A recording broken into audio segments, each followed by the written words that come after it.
In nomine Patri et Filii et Spiritui Sancti. Amen. Ave Maria, gratia plena, Dominus tecum, benedicta tu in mulieribus, et benedictus fructus ventris tui, Iesus. Sancta Maria, Mater Dei, ora pro nobis peccatoribus, nunc et in hora mortis nostrae. Amen. വിശുദ്ധ പൗലോസ് ശ്ലീഹ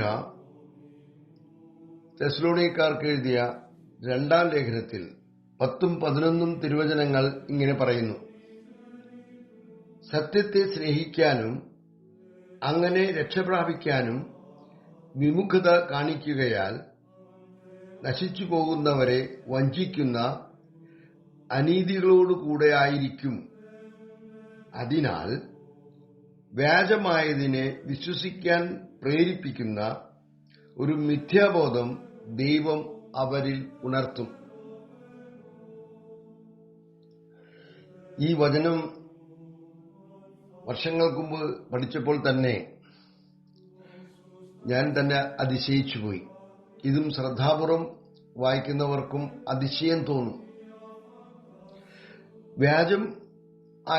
വ്യാജമായതിനെ വിശ്വസിക്കാനുള്ള ഒരു മിഥ്യാബോധം, powerful delusion എന്നാണ് ഇംഗ്ലീഷിൽ പറയുക, അത് ദൈവം നൽകുമെന്നാണ് എഴുതിയിരിക്കുന്നത്. വ്യാജമായതിന്, അതായത് നമുക്കൊരു ഉദാഹരണം തുടങ്ങുകയാണെങ്കിൽ, പാതാളത്തിൽ നിന്ന് കയറി വരുന്ന അസുരദേവനെ പൂവിട്ട് ബഹുമാനിച്ച് ആരാധിക്കുന്നവരാണ് കേരളത്തിലെ ഭൂരിഭാഗം കത്തോലിക്ക ക്രിസ്ത്യാനികളും. അതിൽ അവർക്ക് യാതൊരു ഉളുപ്പുമില്ല. അത് തെറ്റാണെന്ന് തോന്നുന്നേയില്ല. അതിനെ ന്യായീകരിക്കുന്നവരാണ് ഭൂരിഭാഗം. ഇതാണ് ഈ വ്യാജമായതിനെ വിശ്വസിക്കുക എന്നുള്ള മിഥ്യാബോധം ദൈവം അനുവദിക്കുന്നത്. ഇപ്പൊ ലേറ്റസ്റ്റ് നമുക്ക് മനസ്സിലാക്കാൻ സാധിച്ചത്, ആമസോൺ കാടുകളില് കുഞ്ഞുങ്ങളെ കുരുതി സ്വീകരിക്കുന്ന ഭൂമിദേവിയെ ആരാധിക്കുന്ന പച്ചമാമയുടെ മുമ്പിൽ സാഷ്ടാംഗം പ്രണമിച്ച് സെന്റ് പീറ്റേഴ്സ് ബസിലിക്കയിൽ കൊണ്ട് എഴുന്നള്ളിച്ചു വെച്ച് വിഗ്രഹാരാധന നടത്തിയതിൽ ഒരു തെറ്റും ഈ കേരളത്തിലെ ബഹുമാനപ്പെട്ട മെത്രാന്മാർക്കും ധ്യാനഗുരുക്കന്മാർക്കും വൈദികർക്കും ആത്മായ സുവിശേഷ പ്രഘോഷകർക്കും തോന്നുന്നില്ല. ഇതാണ് ഈ വ്യാജമായതിനെ വിശ്വസിക്കാനുള്ള തെറ്റായ മിഥ്യാബോധം ദൈവം അനുവദിക്കും എന്ന് പറയുന്നതിന്റെ ജീവിക്കുന്ന ഉദാഹരണങ്ങൾ. ഇന്ന് നമ്മൾ ചിന്തിക്കുന്ന വിഷയം, എന്തുകൊണ്ടാണ് ദൈവം ഇങ്ങനെ പറഞ്ഞിരിക്കുന്നത്? അവർക്ക് ദൈവം ഇത് കൊടുക്കുന്ന പറഞ്ഞിരിക്കുന്നത്. ഇതിന്റെ ഉത്തരം ഈ വചനത്തിന്റെ ആദ്യ ഭാഗത്തുണ്ട്. സത്യത്തെ സ്നേഹിക്കാനും അങ്ങനെ രക്ഷപ്രാപിക്കാനും വിമുഖത കാണിക്കുകയാൽ എന്ന് വചനം പറഞ്ഞിരിക്കുകയാണ്. വിമുഖത കാണിക്കുകയാൽ നശിച്ചു പോകുന്നവർ എന്ന് വെച്ചാൽ എന്താ അർത്ഥം? സത്യം എന്ന് വെച്ചാൽ എന്നെ കേൾക്കുന്ന മിക്കവാറും എല്ലാവർക്കും അറിയാം, സത്യം എന്നാൽ അവതരിച്ച ദൈവമായ കർത്താവായ യേശുവാണ്. ഈ കർത്താവായ യേശുവിനെ ഏകരക്ഷകനും നാഥനും ദൈവവുമായി ഹൃദയത്തിൽ പൂജിക്കാനും അതരം കൊണ്ട് ഏറ്റുപറയാനും ആരാധിക്കാനും വിമുഖത കാണിക്കുന്നവർ. അതിനെ വിശദമായി പറയുകയാണെങ്കിൽ, നമ്മുടെ വാക്കുകളിലും പ്രവൃത്തികളിലും യേശുക്രിസ്തുവിന് 1-ാം സ്ഥാനം കൊടുക്കാൻ സാധിക്കാത്തവരെയാണ് ഇവിടെ ഈ സത്യത്തെ സ്നേഹിക്കാൻ വിമുഖത കാണിക്കുന്നവർ എന്ന് പറയുന്നത്. അവർക്കാണ് ദൈവം മിഥ്യാബോധം നൽകുന്നത്, വ്യാജമായതിനെ വിശ്വസിക്കാനുള്ള മിഥ്യാബോധം നൽകുന്നത്. എന്നെ ശ്രമിക്കുന്നവർ പലരും ഇങ്ങനെ ചിന്തിക്കുന്നുണ്ടാകും: ഞാൻ യേശുവിനെ ദൈവമായും കർത്താവായും ഏകരക്ഷകനും ലോകരക്ഷകനും ഒക്കെ ആയി ഞാൻ വിശ്വസിക്കുന്നു എന്ന് ചിന്തിച്ച് ആശ്വസിക്കുന്നുണ്ടായിരിക്കും. ഒരു മിനിറ്റ്, ഈ ക്ലാസ് മുഴുവൻ കേൾക്കാനുള്ള ഒരു താല്പര്യം നിങ്ങളിൽ ഉണ്ടാവട്ടെ എന്ന് ഞാൻ പ്രാർത്ഥിക്കുന്നു.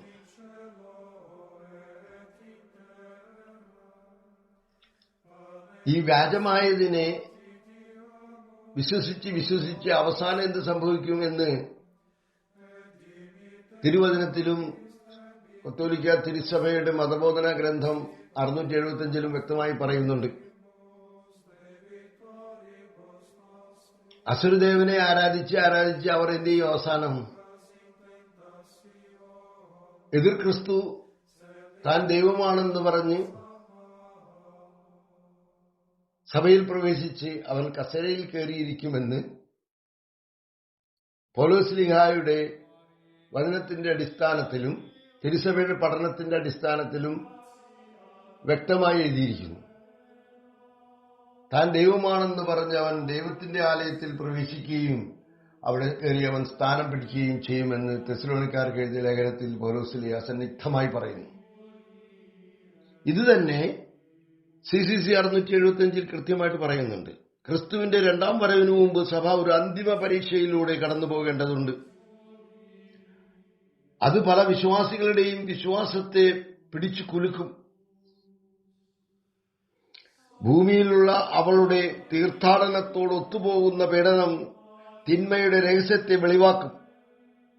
മനുഷ്യരുടെ പ്രശ്നങ്ങൾക്ക് പ്രത്യക്ഷമായ ഒരു പരിഹാരമാർഗം അത് മനുഷ്യർക്ക് വാഗ്ദാനം ചെയ്യുന്ന മതപരമായ ഒരു വഞ്ചനയുടെ രൂപത്തിലായിരിക്കും. ശ്രദ്ധിക്കുക, അടുത്ത വചനം. സത്യത്തെ പരിത്യജിക്കുക എന്ന വില അവർ അതിന് കൊടുക്കേണ്ടി വരും. ഈ നാമമാത്രമായ വിശ്വാസികൾ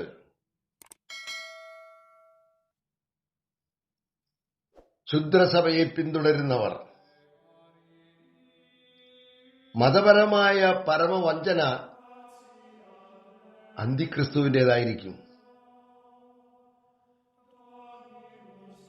അതിന് വ്യാഖ്യാനം തുടർന്നു വരികയാണ്. മനുഷ്യൻ ദൈവത്തിന്റെയും മാംസം ധരിച്ചു വന്ന അവിടുത്തെ മിശിഹായുടെയും സ്ഥാനത്ത് തന്നെ മഹത്വപ്പെടുത്തുന്ന പൗലോസ്ലീഹ പറഞ്ഞ പോലെ താൻ ദൈവമാണെന്ന് പറഞ്ഞ് ആ മിഥ്യയായ മിശിഹാവാദമായിരിക്കും അത്. എന്തുകൊണ്ടാണ് ദൈവം ഈ മിഥ്യാബോധം അവർക്ക് നൽകുന്നത്? അതിന്റെ ചില കാരണങ്ങളിലേക്ക് നമുക്ക് ഇന്നത്തെ വീഡിയോയിലൂടെ കടന്നു പോകാം. ആശയക്കുഴപ്പമാണ് ഈ കാലഘട്ടത്തിന്റെ ഏറ്റവും വലിയ ശാപം. ഒരു കത്തോലിക്ക ക്രിസ്ത്യാനിയുടെ അവസ്ഥ എന്താണെന്ന് വെച്ചാൽ ഏതാണ് ശരി ഏതാണ് തെറ്റ് എന്ന് തിരിച്ചറിയാൻ പറ്റാത്ത ഒരു ദുർഭകാവസ്ഥ. കത്തോലിക്ക ക്രിസ്ത്യാനിയോട് 3-4 ചോദ്യം ചോദിച്ചാൽ അവൻ പകച്ചു നിൽക്കും. വിഗ്രഹങ്ങളെ ആരാധിക്കാമോ? അവൻ ആലോചിച്ചിരിക്കും. അപ്പൊ പറയും ഒരു വിഗ്രഹവും ഇല്ല എന്ന് പൗലോസ്ലീഹ പറഞ്ഞിട്ടുണ്ട്. അബോർഷൻ ചെയ്യാമോ? അത് പ്രൈവറ്റ് മാറ്ററാണ്, നമുക്ക് സൗകര്യമുള്ളപ്പോൾ ചെയ്യാം. വിഗ്രഹാർപ്പിച്ച് ഭക്ഷണം കഴിക്കാമോ എന്ന് ചോദിച്ചാൽ അത് ബഹുമാനപ്പെട്ട വൈദികർ പറഞ്ഞിട്ടുണ്ട്, അത് ഭക്ഷണമായിട്ട് നിങ്ങൾ കഴിക്കാമെന്ന്. ഫാമിലി പ്ലാനിങ് ചെയ്യാമോ? അത് നമ്മുടെ സൗകര്യം അനുസരിച്ച് ചെയ്യാം. ഇതാണ് കത്തോലിക്ക ക്രിസ്ത്യാനിയുടെ അവസ്ഥ. ഇതുപോലെ പലതും. ഏതാണ് ശരി ഏതാണ് തെറ്റ് എന്ന് തിരിച്ചറിയാൻ പറ്റാത്ത ഒരു ഇപ്പൊ പറയുകയാണെങ്കിൽ ഇപ്പോഴത്തെ കാലഘട്ടത്തിൽ പറയുകയാണെങ്കിൽ ഒരു ഭീകരാവസ്ഥയാണത്. പലരും എന്നോട് പറയാറുണ്ട്, പ്രതി പറയുന്ന കാര്യങ്ങളിൽ 100% സത്യമാണെങ്കിലും എന്തുകൊണ്ടാണ് ബഹുമാനപ്പെട്ട വൈദികർ പറയാത്തെ? എന്തുകൊണ്ടാണ് ധ്യാനഗുരുക്കന്മാര് പറയാത്തെ?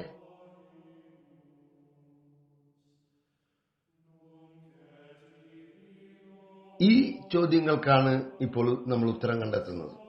ഇതിന്റെ ചില പ്രധാനപ്പെട്ട കാര്യങ്ങളിലേക്ക് ആണ് നമ്മൾ ഇന്നത്തെ ശ്രദ്ധ കൊണ്ടുവരുന്നത്. ലോകത്തിലെ മിക്ക സുവിശേഷകരും പറയുന്ന ഒരു കാര്യം ഇതാണ്. കേരളത്തിലെയും ചില ധ്യാനഗുരുക്കന്മാരൊക്കെ പറയുന്നുണ്ട്, നമ്മൾ അന്ത്യകാലഘട്ടത്തിലാണ് ജീവിക്കുന്നത്. പറഞ്ഞവർ അത് മാറ്റിപ്പറഞ്ഞതും നിങ്ങളിൽ പലർക്കും അറിയാം. ആർച്ച് ബിഷപ്പ് വീഗണോ ഈയിടെയായിട്ട് പറഞ്ഞ ഒരു സ്റ്റേറ്റ്മെന്റ് ഇതാണ്: 60 വർഷം കൊണ്ട്,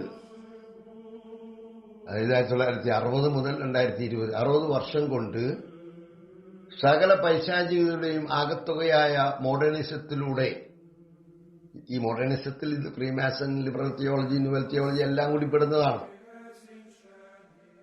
അവരാഗ്രഹിച്ച കാര്യങ്ങൾ ഫ്രത്തേലി തൂത്തിയിലൂടെ പൂർത്തിയാക്കി.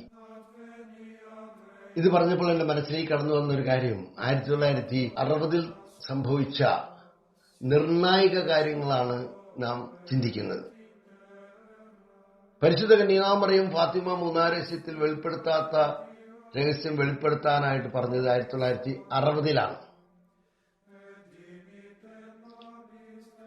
ആ 1960 ഈ മൂന്നാരസ്യം വെളിപ്പെടുത്താൻ ഉത്തരവാദിത്തപ്പെട്ട അല്ലെങ്കിൽ ഉത്തരവാദിത്തപ്പെടുത്തിയ മാർപ്പാപ്പ, 23-ാമൻ മാർപ്പാപ്പ അത് വെളിപ്പെടുത്തിയില്ല, അതൊരിക്കലും പുറത്തു വരില്ല എന്ന പ്രസ്താവനയാണ് പുറത്തു വന്നത്. വത്തിക്കാൻ കൗൺസിലിന്റെ തുടക്കം തന്നെ ഇങ്ങനെയായിരുന്നു: നാശം മാത്രം പ്രവചിക്കുന്ന പ്രവാചികയെന്ന് പരിശുദ്ധ കന്യകാമറിയത്തെ വിശേഷിപ്പിച്ചുകൊണ്ട് ഫാത്തിമ മൂന്നാരസ്യത്തെ അവഗണിച്ചുകൊണ്ടും കുഴിച്ചുമൂടിക്കൊണ്ടുമായിരുന്നു വത്തിക്കാൻ കൗൺസിലിന്റെ തുടക്കം കുറിച്ചത് തന്നെ. ആ നിമിഷം തന്നെ തിരുസഭയുടെ മേലും ലോകത്തിന്റെ മേലും വിനാശം വരുത്തിവെച്ചു. പരിശുദ്ധാത്മാവിനെതിരെ പാപം ചെയ്ത് ഒഴിച്ചുകൂടാൻ പറ്റാത്ത ശിക്ഷ സഭയുടെ മേലും ലോകത്തിന്റെ മേലും വരുത്തിവെച്ചു. പരിശുദ്ധാത്മാവിനെതിരെ പാപം ചെയ്തു കഴിഞ്ഞപ്പോൾ തിരുസഭാധികാരികളിൽ നിന്നും ഉത്ഭവിച്ച വിശ്വാസത്യാഗത്തിന്റെ പരിണിതഫലമായി ഡയബോളിക്കൽ ഡിസോറിയന്റേഷൻ സംഭവിച്ചു. ഡയബോളിക്കൽ ഡിസോറിയന്റേഷൻ എന്ന് വെച്ചാൽ പൈശാചിക സ്വാധീന വലയത്താലുള്ള മാർഗഭ്രംശം സംഭവിച്ചു. വിശുദ്ധ അന്ന കാത്തറിൻ എംറിച്ചിന്റെ പീഡാനുഭവരംഗങ്ങൾ എന്ന പുസ്തകത്തിൽ ഇതിനെ നമുക്ക് മനസ്സിലാക്കാവുന്ന ഒരു സീൻ ഞാൻ വായിക്കുകയുണ്ടായി. The dolorous passion of Jesus Christ എന്ന വെളിപ്പെടുത്തലിന്റെ മലയാള പരിഭാഷയിലുണ്ട്.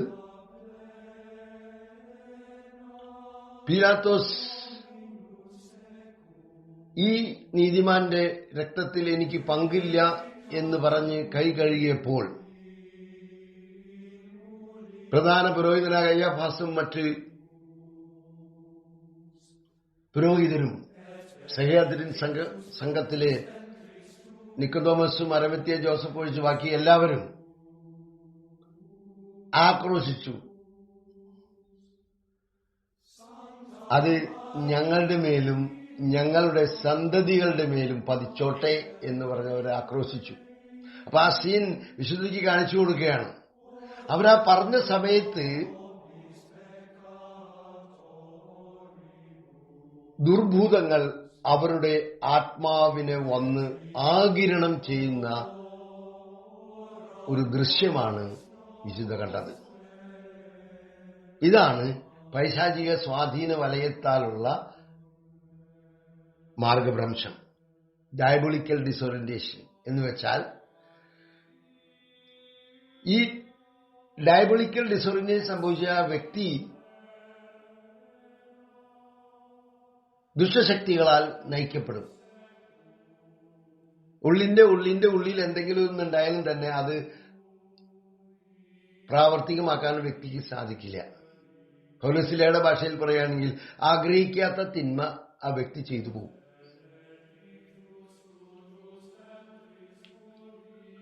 പരിശുദ്ധ കന്യകാമറിയത്തെ ത്രിത്വം കൊടുത്ത സ്ഥാനത്ത് നിന്നും ഇറക്കിയതോടുകൂടി സഭയ്ക്ക് ജ്ഞാനം നഷ്ടപ്പെട്ടു, സഭയ്ക്ക് സംരക്ഷണം നഷ്ടപ്പെട്ടു. പരിശുദ്ധ കന്യകാമറിയത്തെ വിശുദ്ധരുടെ ഗണത്തിലേക്ക് തരം താഴ്ത്തി. അങ്ങനെ അമലോത്ഭവയായ പരിശുദ്ധ കന്യകാമറിയത്തെ ജന്മപാപത്തോടുകൂടി ജനിച്ച വിശുദ്ധരുടെ ഗണത്തിലേക്ക് തരം താഴ്ത്തി. അതിനുശേഷം നമുക്കറിയാം എന്തൊക്കെയാണ് സംഭവിച്ചതെന്ന്. രണ്ടാം വത്തിക്കാൻ കൗൺസിലിൽ 5-ാം പീസ് മാർപ്പാപ്പ ഒരിക്കലും മാറ്റാൻ പാടില്ല എന്ന് ബൂളിറക്കി പ്രഖ്യാപിച്ചിട്ടുള്ള പരിശുദ്ധ കുർബാനയെ തകിടം മറിച്ച് നോവസ് ഓർഡോ മിസ ഇറക്കി. അനേകായിരം വൈദികർ സഭ വിട്ടുപോയി. അസാധുവായ പരിശുദ്ധ കുർബാനകൾ സഭയിൽ അർപ്പിക്കപ്പെട്ടു തുടങ്ങി. കാര്യം പരിശുദ്ധ അമ്മ ലാസ്ലേറ്റിൽ പറഞ്ഞിരുന്നു, there will be a period of time there will be invalid masses in the church. യേശു ഒറ്റയ്ക്കാണ് ബലിയർപ്പിച്ചത്. അപ്പോൾ ഓരോ ബഹുമാനപ്പെട്ട വൈദികനും ഒറ്റയ്ക്കാണ് ബലിയർപ്പിക്കേണ്ടത്. അത് 2, 3, 4 തുടക്കം തന്നെ കുറിച്ചത് 9 വൈദികർ ഒരുമിച്ച് ബലിയർപ്പിക്കപ്പെട്ടു. അതിൽ ഒരു കുർബാന മാത്രമേ സാധുവായിട്ടുള്ളൂ. ബാക്കി 8 പേരുടെയും കുർബാന അസാധുവായി മാറി. പരിശുദ്ധ കുർബാനയെ നിർവീര്യമാക്കി ഇല്ലാതാക്കിക്കൊണ്ടിരിക്കുന്ന, എന്ന് വെച്ചാൽ അപ്പം മുറുക്കിലേക്ക് മാറ്റിക്കൊണ്ടിരിക്കുന്ന, എക്യുമെനിക്കൽ മാസിലേക്ക് നീങ്ങിക്കൊണ്ടിരിക്കുന്ന ഒരു പീരീഡിലേക്കാണ് നമ്മൾ ഇപ്പോൾ നടന്നുകൊണ്ടിരിക്കുന്നത്. പലയിടങ്ങളിൽ വന്ന് പ്രായോഗികമാക്കി കഴിഞ്ഞു. പരിശുദ്ധമ്മ ഫാത്തിമ മൂന്നാരേസ്യത്തിൽ പറഞ്ഞ പ്രധാനപ്പെട്ട കാര്യങ്ങളിൽ ഒന്നാണ്, ഉന്നതത്തിൽ നിന്നും വിശ്വാസത്യാഗം സംഭവിക്കും. കഴിഞ്ഞ വർഷം ഒക്ടോബർ 4 മുതൽ നടന്ന ആമസോൺ സെനഡിൽ കുഞ്ഞുങ്ങളെ കുരുതി സ്വീകരിക്കുന്ന ആമസോൺ കാടുകളിലെ ഗോത്രവർഗക്കാർ ഭൂമിദേവിയെ ആരാധിക്കുന്ന പച്ചമാമയെ സെന്റ് പീറ്റേഴ്സ് ബസിലിക്കയിൽ വാഴിച്ച് ആ വിശ്വാസത്യാഗത്തെ പ്രായോഗികമാക്കി.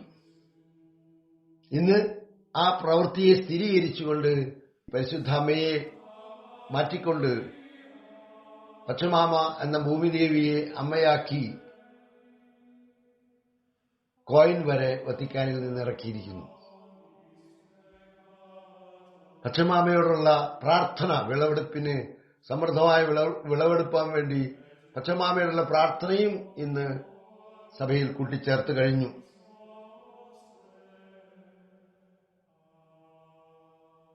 ഡയബോളിക്കൽ ഡിസോറിയന്റേഷൻ ഉണ്ടായതിന്റെ കാരണം ഇതാണ്. ബഹുമാനപ്പെട്ട മെത്രാന്മാരും വൈദികർക്കും എന്തുകൊണ്ട് സത്യം പറയാൻ പറ്റുന്നില്ല, സത്യം പ്രഘോഷിക്കാൻ പറ്റുന്നില്ല എന്നതിന്റെ കാരണമാണ് നമ്മൾ ശ്രമിക്കുന്നത് എന്ന് ഞാൻ ഇടയ്ക്ക് ഓർമ്മിപ്പിക്കുകയാണ്. കുറച്ചു നാളുകൾക്ക് മുമ്പ് ബഹുമാനപ്പെട്ട പോപ്പ് ഫ്രാൻസിസ് തന്റെ അതിസുഹൃത്തായ ലാ റിപ്ലിക്കായിലെ റിപ്പോർട്ടറായ എവ്ജനിയ സ്കൽഫാരിക്ക് കൊടുത്ത ഇന്റർവ്യൂവിൽ പ്രഖ്യാപിച്ചു, യേശു എന്നാണോ മനുഷ്യനായി അവതരിച്ചത് അന്നു മുതൽ യേശു ദൈവമല്ല മനുഷ്യനാണത്രേ. ആര്യൻ പാഷാണ്ഡത പുനഃസ്ഥാപിച്ചു. ഇന്നുവരെ ബഹുമാനപ്പെട്ട പോപ്പ് ഫ്രാൻസിസോ വത്തിക്കാനോ അത് തിരുത്തിയിട്ടില്ല എന്നത് സത്യമാണ്. ആരെ പ്രസാദിപ്പിക്കാനാണെന്ന് നിങ്ങൾക്ക് മനസ്സിലായി കാണും. ഞമ്മന്റെ ആൾക്കാരെ പ്രസാദിപ്പിക്കാനാണെന്ന് മനസ്സിലാവാത്തവരോട് പറയാൻ ഞാൻ ആഗ്രഹിക്കുന്നു. ഏറ്റവും ലേറ്റസ്റ്റ് ഹോമോസെക്ഷൽ സിവിൽ യൂണിയന് അംഗീകാരം കൊടുക്കണമെന്ന് ലോകരാഷ്ട്രങ്ങളോടുള്ള പ്രഖ്യാപനം. അനേകം ലോകരാഷ്ട്രങ്ങളിലെ നേതാക്കന്മാർ ആഗ്രഹിച്ചു വായിൽ വെള്ളമൊലിപ്പിച്ചുകൊണ്ടിരുന്ന ഒരു കാര്യമാണ് പോപ്പ് ഫ്രാൻസിസിന്റെ വായിൽ നിന്നും അവർക്ക് കിട്ടിയത്. ഇതിനകം അനേക രാജ്യങ്ങളിൽ തന്നെ ഹോമോസെക്ഷൽ മാരേജസ്, ജർമ്മനിയിൽ ഹോമോസെക്ഷൽ മാരേജസ് ഒക്കെ പള്ളിയിൽ തന്നെ ആശീർവദിക്കാൻ തുടങ്ങി കഴിഞ്ഞിട്ടുണ്ട്. കഴിഞ്ഞ പ്രസിഡന്റിന്റെ കാലത്ത് അമേരിക്കയിൽ 26 സ്റ്റേറ്റുകളിൽ കൈയടിച്ച് ഹോമോസെക്ഷൽ യൂണിയൻ അംഗീകാരം പാസാക്കിയിട്ടുണ്ട്. ഇതെല്ലാം കാണുകയും കേൾക്കുകയും ചെയ്യുന്ന സാധാരണ മനുഷ്യരോ ആകെ കൺഫ്യൂഷനിലാണ്. ഇതാണ് ഈ കാലഘട്ടത്തിന്റെ ഏറ്റവും പ്രശ്നം. ശരി ഏതാണ്, തെറ്റേതാണെന്നുള്ള ആശയക്കുഴപ്പം. ഈ പ്രബോധനങ്ങൾ പ്രത്യേകിച്ച് കത്തോലിക്ക വിശ്വാസികൾക്ക് വേണ്ടിയുള്ളതാണ് എന്ന് തന്നെ ശ്രമിക്കുന്നവർ പ്രത്യേകം മനസ്സിലാക്കണം. നമ്മളതിന്റെ ചില ഉദാഹരണങ്ങളിലേക്ക് കടക്കുകയാണ്. ഒരു കാര്യം നാം മനസ്സിലാക്കിക്കൊള്ളുക, നമ്മൾ അധരം കൊണ്ട് പറയുന്ന പല കാര്യങ്ങളും നമ്മുടെ ഹൃദയത്തിന്റെ ആഴങ്ങളിൽ നിന്നുള്ളതല്ല എന്ന് നമ്മുടെ പ്രവൃത്തികൾ തന്നെ തെളിയിക്കും. യാക്കോബ് പറഞ്ഞിട്ടുണ്ട്, പ്രവൃത്തി കൂടാതെ ഉള്ള വിശ്വാസം അതിൽ തന്നെ നിർജീവമാണ് എന്ന്. എതിർ ക്രിസ്തുവിന്റെ ആത്മാവിന്റെ പ്രവർത്തനത്താൽ ഫ്രീമാസൺസിന്റെയും അവരുടെ സഹകാരികളുടെയും പ്രവർത്തനങ്ങളിലൂടെയും എല്ലാ പാഷാണ്ഡതകളുടെയും ആകത്തുകയായ മോഡേണിസത്തിലൂടെയും കത്തോലിക്ക വിശ്വാസികളെ അവരറിയാതെ തന്നെ അവരുടെ മതം മാറ്റി എല്ലാ പ്രമാണ ലംഘനങ്ങളും പാപബോധമില്ലാതെ നന്മയുടെ രൂപത്തിൽ ലംഘിപ്പിക്കാൻ വഴിയൊരുക്കി എന്നതാണ് സത്യം. ഇതിന്റെ എല്ലാം വിശദമായ ക്ലാസുകളും വീഡിയോകളും ഞങ്ങളുടെ ചാനൽ കോൺസെക്രേഷൻ ഇമാക്കുലേറ്റ് ഹാർട്ട് എന്ന ചാനലിൽ നിങ്ങൾ അർത്ഥപൂർണതയ്ക്ക് വേണ്ടി കേൾക്കുന്നത് നല്ലതായിരിക്കും. ഉദാഹരണങ്ങളിലേക്ക് നമുക്ക് കടക്കാം. എല്ലാ ക്രിസ്ത്യാനികളെ കൊണ്ടും കപട ദൈവങ്ങളെ ആരാധിപ്പിക്കുക എന്ന ഫ്രീമാസൺസിന്റെ അജണ്ട രണ്ടാം വത്തിക്കാൻ കൗൺസിലിലൂടെ നവയുഗ ആത്മീയതകളെ ന്യൂ ഏജ് മൊമെന്റ്സ് മാമുദിസ മുക്കി യാതൊരു മനസാക്ഷിക്കുത്തുമില്ലാതെ അവയെ പുൽകിക്കൊണ്ട് പ്രായോഗികമാക്കി. എല്ലാ മതങ്ങളിലും രക്ഷയുണ്ടെന്നും ആ മതങ്ങളുടെ ധ്യാനരീതികളും ചികിത്സാരീതികളും ഒരു ക്രിസ്ത്യാനിക്ക് സ്വീകരിക്കാമെന്നാക്കി അബുദാബി കരാറിൽ ഹ്യൂമൻ ഫ്രറ്റേണിറ്റി പ്രഖ്യാപിച്ചു. എല്ലാ മതങ്ങളും ദൈവഹിതമാണെന്നും കൂടി പ്രഖ്യാപിച്ചപ്പോൾ അതിന്റെ പൂർണ്ണതയിലെത്തി. പക്ഷേ ഇതിനെക്കുറിച്ച് കത്തോലിക്ക തിരുസഭ cardinal Joseph Ratzinger chief of the prefect of congregation of faith ആയിരുന്നപ്പോഴും വിശുദ്ധ ജോൺ പോൾ രണ്ടാമൻ മാർപ്പാപ്പയായിരുന്ന സമയത്ത് 1989 ഒറാസിയോനിസ് ഫോർമാസ് എന്ന ഡോക്യുമെന്റും അതിന്റെ വിശദാംശങ്ങളടങ്ങിയ Jesus Christ bearer of water of life, അതിന്റെ മലയാള പരിഭാഷ യേശുക്രിസ്തു ജീവജലത്തിന്റെ വാഹകൻ എന്ന ഡോക്യുമെന്റിലും ഈ നവയുഗ ആത്മീയതകളിൽ ക്രിസ്തീയ ആത്മീയതകളോട് ചേർക്കാവുന്ന ഒന്നുമില്ല എന്ന് പ്രസ്താവിച്ചിട്ടും അത് തന്നെ ഇന്നും തുടർന്നുകൊണ്ടിരിക്കുന്നു എന്നുള്ളതാണ്. അങ്ങനെ ഈ പ്രമാണരേഖകളിൽ പറയുന്നത് പോലെ നവയുഗ ആത്മീയതകൾ പ്രാക്ടീസ് ചെയ്യുന്നവർ അവരറിയാതെ തന്നെ അവരുടെ മനം മാറി മതം മാറ്റപ്പെടുന്നു. അനുഷ്ഠാനങ്ങളുടെ ചട്ടക്കൂട് നിലനിർത്തിക്കൊണ്ട് ഇന്ന് നാം കാണുന്ന അവസ്ഥ അതാണ്. 1 മണിക്കൂർ, 1.25 മണിക്കൂർ, 1.5 മണിക്കൂറൊക്കെ യോഗ ചെയ്തുകൊണ്ട് കുർബാന അർപ്പിക്കുന്ന വൈദികരും യോഗ ചെയ്ത് സുവിശേഷം പ്രഘോഷിക്കാൻ പോകുന്ന സുവിശേഷകരെ കാണുന്ന കാലഘട്ടമാണ്. അവർ പ്രഘോഷിച്ചാൽ കേൾക്കുന്നവർ എന്താണ് മനസ്സിലാക്കുക എന്ന് ജ്ഞാനമുള്ളവൻ ഗ്രഹിക്കട്ടെ. അങ്ങനെ ഏകദൈവ വിശ്വാസികളായ ക്രിസ്ത്യാനികളെ ഇന്ന് ബഹുദൈവ വിശ്വാസികളാക്കി മാറ്റിക്കൊണ്ടിരിക്കുന്നു. ഏറെ പേരും ആയി കഴിഞ്ഞു.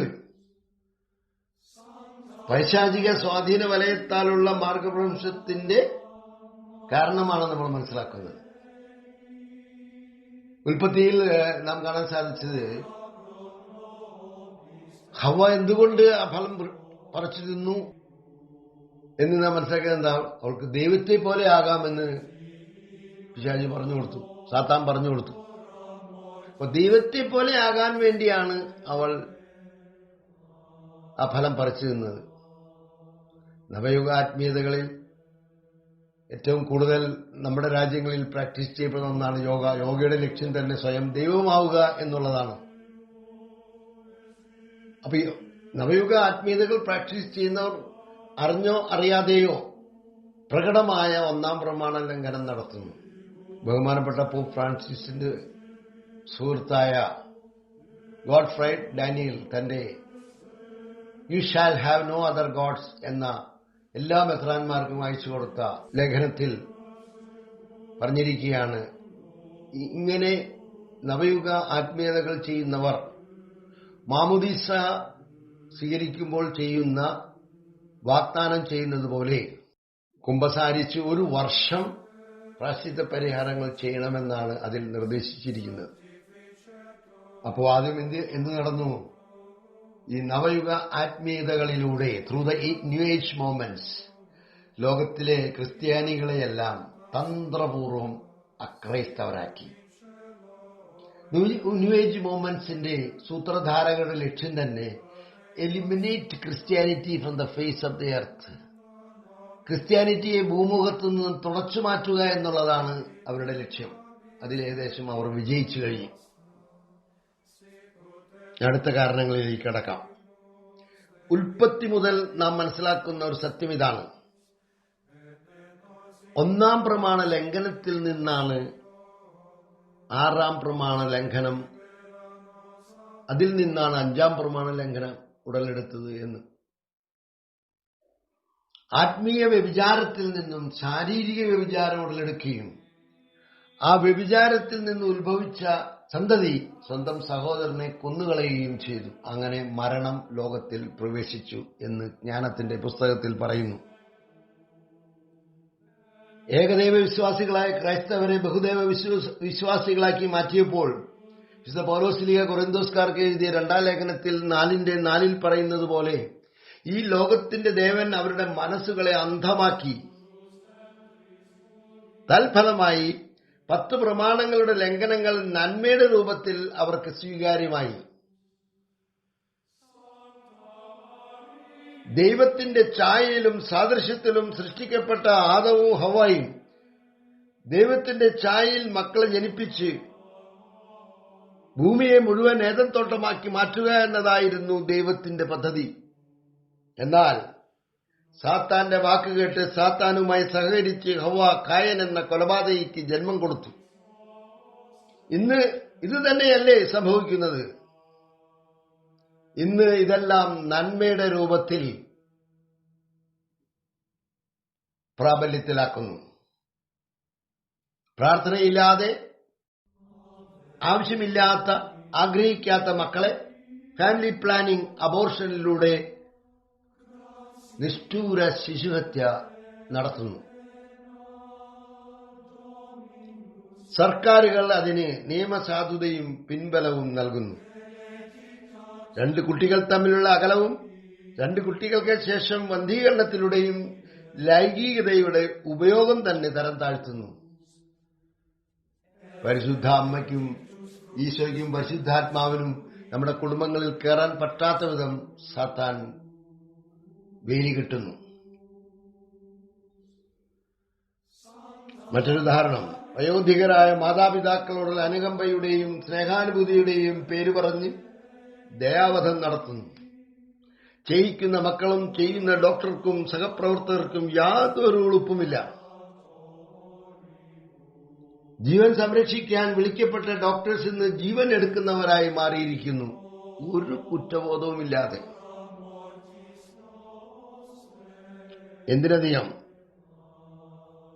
പാതാളത്തിൽ നിന്നും കയറി വരുന്ന എന്ന ഐതിഹ്യമുള്ള മാവേലിക്ക് വേണ്ടി പൂവിടുന്ന കേരള കത്തോലിക്കർക്ക്, അവർക്ക് വേണ്ടി കുർബാന ചെല്ലുന്നവർക്ക് അതൊരു വിജാതീയ വിഗ്രഹാരാധനയാണെന്ന് പോലും മനസ്സിലാക്കാൻ സാധിക്കാത്ത വിധം അന്ധത അവരെ മൂടിക്കഴിഞ്ഞു.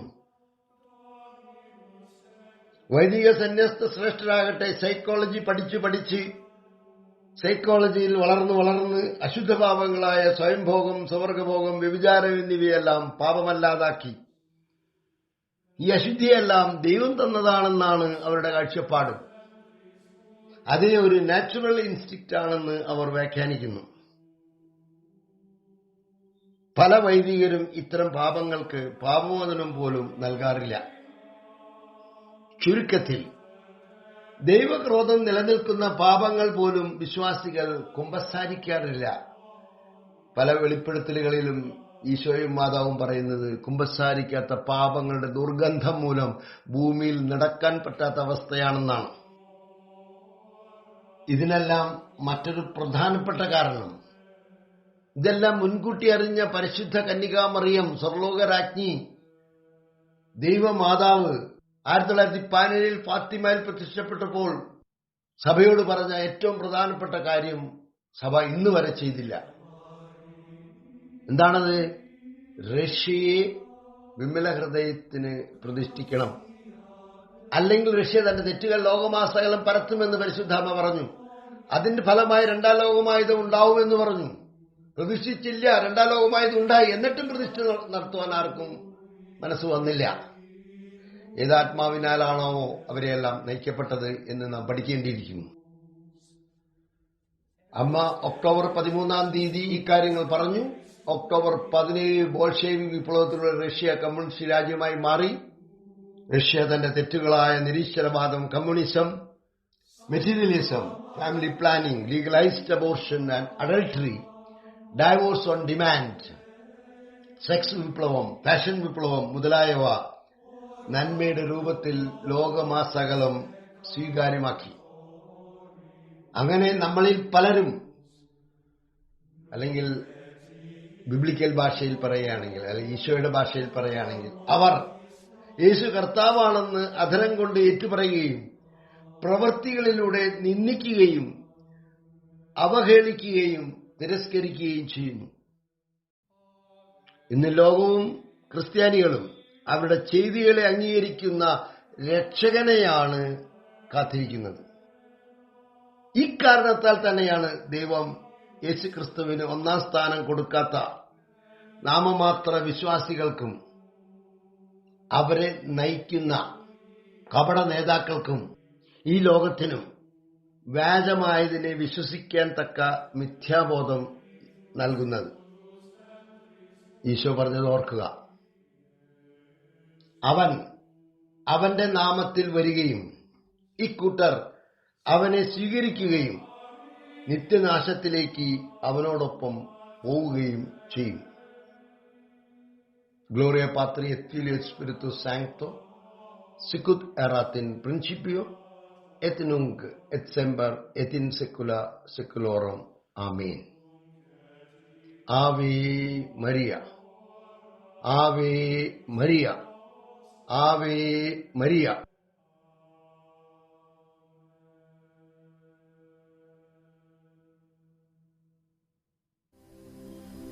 യേശുക്രിസ്തുവിനാൽ ഏറെ സ്നേഹിക്കപ്പെടുന്ന കേരളത്തിലെ വിശ്വാസ സമൂഹമേ, ലോകവിജ്ഞാനത്തിന്റെ തിരതലലിൽ ഗുരുവിനെ മറന്നുപോയവരുടെ പഠനങ്ങളാൽ ചിന്തകളിൽ അസ്വസ്ഥരാകേണ്ട. സത്യം നിങ്ങളെ സ്വതന്ത്രരാക്കുന്നു.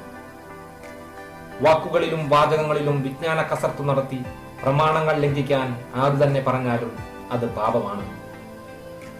Yoga, reiki, pranic healing, holistic healing, acupuncture തുടങ്ങി ന്യൂ ഏജ് ആത്മീയതകളോട് ക്രൈസ്തവന്റെ സമീപനം എന്താകണമെന്ന് തിരുസഭ നിഷ്കർഷിക്കുന്ന പഠനരേഖകളായ Orationis Formas, Jesus Christ the bearer of the water of the life എന്നിവയുടെ മലയാള പരിഭാഷയുടെ 2ാം ഭാഗം യേശുക്രിസ്തു ജീവജലത്തിന്റെ വാഹകൻ വിപണിയിൽ എത്തിയിരിക്കുന്നു.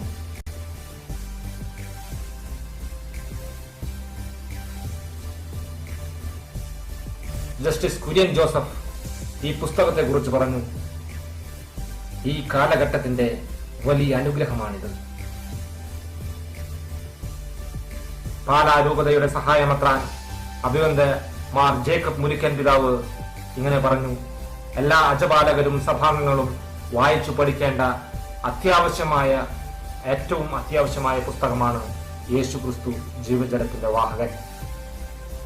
1ാം പതിപ്പിന്റെ പ്രകാശനം നിർവഹിച്ച അഭിവന്ദ്യ ജേക്കബ് മനത്തോടത്ത് പിതാവ് അവതാരികയിൽ ഇങ്ങനെ എഴുതി, ഈ കാലഘട്ടത്തിൽ ഒരു സാധാരണ ക്രിസ്തു വിശ്വാസിയുടെ മുന്നിലെ ചതിക്കുഴികൾ എന്തൊക്കെയാണ് എന്ന് യേശുക്രിസ്തു ജീവജലത്തിന്റെ വാഹകൻ വ്യക്തമായി കാണിച്ചു തരുന്നു. എന്തെന്നാൽ പാപത്തെപ്പറ്റി ശരിയായ ആശയത്തെയും ക്രിസ്തുവിലൂടെയുള്ള പാപമോചനത്തിന്റെ ആവശ്യകതയെയും ന്യൂ ഏജിൽ കീഴ്മേൽ മറിക്കുന്നു.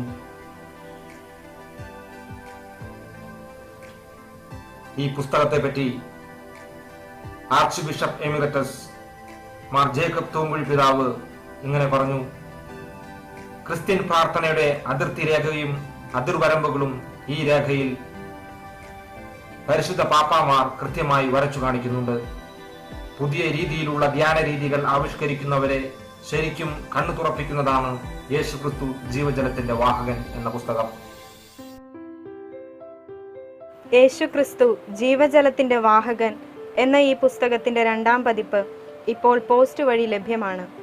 ഈ ഡോക്യുമെന്റിനെ ആധാരമാക്കി ബഹുമാനപ്പെട്ട വൈദികരും അൽമായ ശ്രേഷ്ഠരും എഴുതിയ ആർട്ടിക്കിൾസും നവയുഗ ആത്മീയതയും ക്രിസ്തീയ ആത്മീയതയും തമ്മിലുള്ള അന്തരങ്ങളെക്കുറിച്ചുള്ള ലേഖനങ്ങളും അടങ്ങിയ നവയുഗ ആത്മീയത എന്ന പുസ്തകവും ഇതിനോടൊപ്പം വാങ്ങി വായിക്കുന്നത് ഉപകാരപ്രദമായിരിക്കും എന്ന് ഓർമ്മിപ്പിക്കുന്നു. യേശുക്രിസ്തു ജീവജലത്തിൻ്റെ വാഹകൻ എന്ന പുസ്തകം അഥവാ സഭയുടെ ഡോക്യുമെന്റ് വായിച്ചു മനസ്സിലാക്കാൻ നവയുഗ ആത്മീയത എന്ന ഈ ചെറു പുസ്തകം സഹായകമായിരിക്കും. ഈ പുസ്തകത്തിൻ്റെ വില 50 രൂപയും യേശുക്രിസ്തു ജീവജലത്തിൻ്റെ വാഹകൻ എന്ന പുസ്തകത്തിൻ്റെ ഒരു കോപ്പിക്ക് 200 രൂപയുമാണ് വില. അക്കാലത്തെ പീഡനങ്ങൾക്ക് ശേഷം പൊടുന്നനെ സൂര്യൻ ഇരുണ്ടുപോകും, ചന്ദ്രൻ പ്രകാശം തരികയില്ല, നക്ഷത്രങ്ങൾ ആകാശത്ത് നിന്ന് നിപതിക്കും, ആകാശശക്തികൾ ഇളകുകയും ചെയ്യും. വിശുദ്ധ മത്തായി എഴുതിയ സുവിശേഷം അധ്യായം 24-29 വാക്യം. ഇത് നമ്മുടെ കർത്താവ് ഈശോ മിശിഹായുടെ തിരിച്ചുവരവിന് തൊട്ടു മുൻപായി സംഭവിക്കുമെന്ന് പ്രവചിക്കപ്പെട്ടിട്ടുള്ളതാണ്. ഈ പ്രവചനത്തിന്റെ പൂർത്തീകരണമാണ് ഫാത്തിമയിൽ നടന്ന സൂര്യാത്ഭുതം എന്ന് പരിശുദ്ധ അമ്മ ഫാദർ സ്റ്റെഫാനോ ഗൊബ്ബിക്ക് നൽകിയ സന്ദേശങ്ങളിൽ സ്ഥിരീകരിച്ചിട്ടുണ്ട്. MMB 485. തന്റെ തിരുക്കുമാരന്റെ വരവ് സമീപസ്ഥമാണെന്നും അതിനായി തിരുസഭയെയും ലോകത്തെയും ഒരുക്കണമെന്നും പരിശുദ്ധ അമ്മ വൈദികരോട് ആഹ്വാനം ചെയ്തു. ഈ ഫാത്തിമ സന്ദേശങ്ങൾ ജാതിമത ഭേദമന്യേ എല്ലാവർക്കും കൊടുക്കണമെന്ന് പരിശുദ്ധ ദൈവമാതാവ് വിശ്വാസികളോട് ആഹ്വാനം ചെയ്തിട്ടുമുണ്ട്. ഈ ഭൂമിയുടെ നിലനിൽപ്പ് അത് ആത്മീയമായാലും ഭൗമികമായാലും ഫാത്തിമ 3ാം രഹസ്യത്തിന്റെ അനുസരണത്തെ ആശ്രയിച്ചിരിക്കുന്നു. ഈ ഭൂമിയെയും ഭൂമിയിലെ സകല മനുഷ്യരെയും രക്ഷിക്കുവാനുള്ള അധികാരം ക്രിസ്തുവിന്റെ വികാരിയായ മാർപ്പാപ്പയ്ക്കാണെന്ന് പരിശുദ്ധ അമ്മ സ്ഥിരീകരിച്ചിട്ടുണ്ട്. വചനം ഇപ്രകാരം പറയുന്നു: ഞാൻ നിന്നോട് പറയുന്നു, നീ പത്രോസാണ്, ഈ പാറമേൽ എൻ്റെ സഭ ഞാൻ സ്ഥാപിക്കും. നരക കവാടങ്ങൾ അതിനെതിരെ പ്രബലപ്പെടുകയില്ല. സ്വർഗരാജ്യത്തിന്റെ താക്കോലുകൾ നിനക്ക് ഞാൻ തരും. നീ ഭൂമിയിൽ കെട്ടുന്നതെല്ലാം സ്വർഗത്തിലും കെട്ടപ്പെട്ടിരിക്കും, നീ ഭൂമിയിൽ അഴിക്കുന്നതെല്ലാം സ്വർഗത്തിലും അഴിക്കപ്പെട്ടിരിക്കും. വിശുദ്ധ മത്തായി എഴുതിയ സുവിശേഷം അധ്യായം 16, 18, 19 തിരുവചനങ്ങൾ. ഈ വചനമാണ് പരിശുദ്ധ അമ്മ സ്ഥിരീകരിച്ചത്. എന്നാൽ 1960 മാത്രം തിരുസഭയ്ക്കും ലോകത്തിനും കൊടുക്കാൻ പറഞ്ഞ സന്ദേശം 1959 തന്നെ തുറന്നു വായിക്കുകയും കുഴിച്ചുമൂടുകയും ചെയ്തു. 1960 ഫെബ്രുവരി 8 ANI വത്തിക്കാൻ ന്യൂസ് ഏജൻസി പുറത്തുവിട്ട വാർത്ത ഫാത്തിമ 3ാം രഹസ്യം ഒരിക്കലും പുറത്തുവരില്ല എന്നാണ്.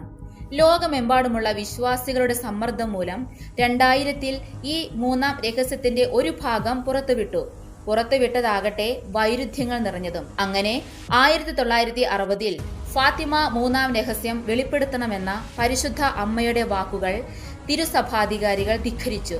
പരിശുദ്ധ ദൈവമാതാവിലൂടെ നൽകപ്പെട്ട സന്ദേശങ്ങൾ പരിശുദ്ധാത്മാവിന്റെ തന്നെ വാക്കുകളായിരുന്നില്ലേ? പരിശുദ്ധാത്മാവിനെതിരെയുള്ള പാപം ഈ യുഗത്തിലും വരാനിരിക്കുന്ന യുഗത്തിലും ക്ഷമിക്കപ്പെടുകയില്ല എന്നല്ലേ ഈശോ പറഞ്ഞത്? ഫാത്തിമ രഹസ്യം പൂർണ്ണമായും വെളിപ്പെടുത്തിയിട്ടില്ല എന്ന് സാക്ഷ്യപ്പെടുത്തിയവരിൽ ബെനഡിക്റ്റ് 16 മാർപ്പാപ്പ, cardinal Ottaviani, cardinal Ciappi, bishop Venancio, Canonico Barthas, father Agustin Fuentes, father Malachi Martin Este, father Alonso, father Schweigl എന്നിവരും ഉൾപ്പെടുന്നു. ഇവർ ഫാത്തിമ 3ാം രഹസ്യം നേരിട്ട് വായിച്ചവരും സിസ്റ്റർ ലൂസിയായിൽ നിന്നും നേരിട്ട് കേട്ടവരും ഈ രഹസ്യങ്ങളുടെ സൂക്ഷിപ്പുകാരുമായിരുന്നു. ഈ കാലയളവിലും ആർച്ച് ബിഷപ്പ് കാർലോ മരിയ വിഗനോ വ്യക്തമായും വിശദമായും പ്രസ്താവിച്ചത് ഫാത്തിമ 3ാം രഹസ്യം കുഴിച്ചു മൂടപ്പെട്ടു എന്ന് തന്നെയാണ്. കൂടാതെ പ്രശസ്ത ഇറ്റാലിയൻ ജേർണലിസ്റ്റ് അന്തോണിയോ സോച്ചി, വത്തിക്കാൻ ജേർണലിസ്റ്റായ മാർക്കോ തൊസാത്തി, ചരിത്രകാരനായ Paolo Soldini, father Nicholas Gruner, father Paul Kramer, professor John Salza, professor Taylor Marshall, professor Roberto de Mattei എന്നിവരും ഫാത്തിമ 3ാം രഹസ്യം കുഴിച്ചു മൂടപ്പെട്ടു എന്ന് തന്നെ സാക്ഷ്യപ്പെടുത്തുന്നവരാണ്. പത്രോസ് യേശുവിനെ തള്ളിപ്പറഞ്ഞതുപോലെ തിരുസഭ യേശുവിനെ തള്ളിപ്പറയുമെന്നും ഇത് തിരുസഭയെ സംബന്ധിച്ച് ആത്മഹത്യാപരമാണെന്നും 12ാം പിയൂസ് മാർപ്പാപ്പ പ്രവചിച്ചിട്ടുണ്ട്. ഈ വിവരം അദ്ദേഹത്തിന് എവിടെ നിന്ന് ലഭിച്ചു? ഫാത്തിമ 3ാം രഹസ്യം സിസ്റ്റർ ലൂസിയായിൽ നിന്നും നേരിട്ടറിയാൻ ഭാഗ്യം ലഭിച്ച വളരെ ചുരുക്കം ചിലരിൽ ഒരാളാണ് അദ്ദേഹം. ഫാത്തിമ മൂന്നാം രഹസ്യത്തിലെ മൂടിവെക്കപ്പെട്ട ഭാഗത്ത് പറയുന്നത് തിരുസഭയിലെ ഉന്നത അധികാരികളിൽ നിന്ന് തന്നെ ആരംഭിക്കുന്ന വിശ്വാസത്യാഗത്തെക്കുറിച്ചാണ്. മറ്റൊരു വാക്കിൽ പറഞ്ഞാൽ തിരുസഭയിലെ ഉന്നത തലങ്ങളിൽ നിന്നും ഔദ്യോഗികമായി പ്രഖ്യാപിക്കപ്പെടാൻ പോകുന്ന വിശ്വാസത്യാഗത്തെക്കുറിച്ചാണെന്ന് തന്നെ. ഇത് കേൾക്കുന്ന നിങ്ങൾ ചിന്തിച്ചേക്കാം, ഇങ്ങനെയൊക്കെ സംഭവിക്കുമോ, അഥവാ ഈ പൈശാചിക മാർഗഭ്രംശത്തിന്റെ ഉറവിടം ഏത് എന്നെല്ലാം. പരിശുദ്ധാത്മാവിനെതിരെ പാപം ചെയ്ത് ഈ ശിക്ഷ നാം തന്നെ ചോദിച്ചു വാങ്ങിയതാണ്. എങ്ങനെ? റഷ്യയുടെ വിമല ഹൃദയ പ്രതിഷ്ഠയാണ് പരിശുദ്ധ അമ്മ ആവശ്യപ്പെട്ടത്. എന്നാൽ ലോകത്തിന്റെ മുഴുവൻ നാശത്തിന് ഹേതുവായിക്കൊണ്ടിരിക്കുന്ന നിരീശ്വരവാദത്തെ പ്രോത്സാഹിപ്പിക്കും വിധം തിരുസഭ കമ്മ്യൂണിസവുമായും റഷ്യൻ ഓർത്തഡോക്സ് ശീസ്മാറ്റിക് സഭയുമായും എന്നേക്കുമായി ഉടമ്പടിയുണ്ടാക്കി. മെറ്റ്സ് ഉടമ്പടി, ദ പാക്ട് ഓഫ് മെറ്റ്സ്. അങ്ങനെ തിരുസഭ നിരീശ്വരവാദികളുമായി കൈകോർത്ത് സഭയുടെ ദിശ തന്നെ മാറ്റിക്കളഞ്ഞു. ശിക്ഷയുടെ സമയത്ത് എങ്ങനെ രക്ഷപ്പെടാമെന്ന് പരിശുദ്ധ അമ്മ ഫാത്തിമ മൂന്നാം രഹസ്യത്തിൽ വെളിപ്പെടുത്തിയിട്ടുണ്ട്. 25 വരികളായി ഒറ്റ പേജിൽ സിസ്റ്റർ ലൂസിയ എഴുതിയ ഫാത്തിമ മൂന്നാം രഹസ്യം 1959 ജോൺ 23 മാർപ്പാപ്പ വത്തിക്കാനിലെ രേഖകൾ സൂക്ഷിക്കുന്ന കിണറു പോലെയുള്ള ഒരു പ്രത്യേകതരം അറയിൽ എറിഞ്ഞു കളഞ്ഞുവെന്ന് കർദിനാൾ ഒത്തവ്യാനി. ഫാത്തിമ മൂന്നാം രഹസ്യം മാർപ്പാപ്പയുടെ മുറിയിലെ മേശവലിപ്പിലാണ് സൂക്ഷിച്ചതെന്ന് കർദിനാൾ കാപ്പുവില്ല. എന്നാൽ 1981 ജോൺ പോൾ രണ്ടാമൻ മാർപ്പാപ്പ വായിച്ച മൂന്നാം രഹസ്യമാകട്ടെ വത്തിക്കാനിലെ ആർക്കിവിയോയിൽ സൂക്ഷിച്ചതും താൻ 1979 വായിച്ചതും 1981 വായിച്ചതും രണ്ടും രണ്ടു രേഖകളെന്ന് ജോൺ പോൾ രണ്ടാമൻ മാർപ്പാപ്പയുടെ വിശദീകരണം. അങ്ങനെയെങ്കിൽ ഒരേ ഫാത്തിമ മൂന്നാം രഹസ്യത്തെക്കുറിച്ച് 2 രേഖകളുണ്ടോ എന്ന് ചോദിച്ച ഇറ്റാലിയൻ ചരിത്രകാരൻ പാവോളോ സൊളിദീനിയോട് കർദിനാൾ ലോറിസ് കാപ്പോവില്ല പറഞ്ഞു, പ്രിസൈസ്ലി സി. ഇത്തരം രഹസ്യങ്ങളെക്കുറിച്ചുള്ള ദീർഘനാളത്തെ പ്രാർത്ഥനയ്ക്കും പഠനത്തിനും അന്വേഷണങ്ങൾക്കും ശേഷം ആധികാരിക ഉറവിടങ്ങളിൽ നിന്ന് പകർന്നു കിട്ടിയ ഫാത്തിമ നാലാം രഹസ്യം എന്ന അപരനാമത്തിൽ അറിയപ്പെടുന്ന ഫാത്തിമ മൂന്നാം രഹസ്യത്തിലെ 2ാമത്തെ ഭാഗം നിങ്ങൾക്ക് വേണ്ടി ഫാത്തിമ മൂന്നാം രഹസ്യം ചുരുളഴിയുന്നു, വെളിപ്പെടുത്തിയതും വെളിപ്പെടുത്താത്തതും എന്ന പേരിൽ ഞങ്ങൾ വിമല ഹൃദയത്തിന്റെ മക്കൾ പുറത്തിറക്കിയിരിക്കുന്നു. ഈ പുസ്തകത്തിന്റെ 3ാം പതിപ്പ് 3rd എഡിഷൻ വിതരണത്തിനായി എത്തിയിരിക്കുന്നു. ഈ പുസ്തകത്തിന്റെ 1ഉം 2ഉം പതിപ്പുകൾ ജാതി മത ഭേദമന്യേ വിതരണം ചെയ്ത മാതാവിന്റെ എല്ലാ മക്കളെയും പരിശുദ്ധ കന്യകാമറിയം തന്റെ മേലങ്കിക്കുള്ളിൽ കാത്തു സൂക്ഷിക്കട്ടെ എന്ന് വിമല ഹൃദയത്തിന്റെ മക്കൾ പ്രാർത്ഥിക്കുന്നു. ഈ പുസ്തകം ആവശ്യമുള്ളവർ 9447644577 എന്ന വാട്സാപ്പ് നമ്പറിൽ നിങ്ങളുടെ അഡ്രസ്സും ആവശ്യമുള്ള കോപ്പികളുടെ എണ്ണവും വാട്സാപ്പ് മെസ്സേജായി പോസ്റ്റ് ചെയ്യുക. ഫോൺ വിളികൾ നിർബന്ധമായും ഒഴിവാക്കേണ്ടതാണ്. Gloria Patri et Filio et Spirituis Sancto, sicut erat in principio et nunc et semper et in saecula saeculorum. Amen. Ave Maria.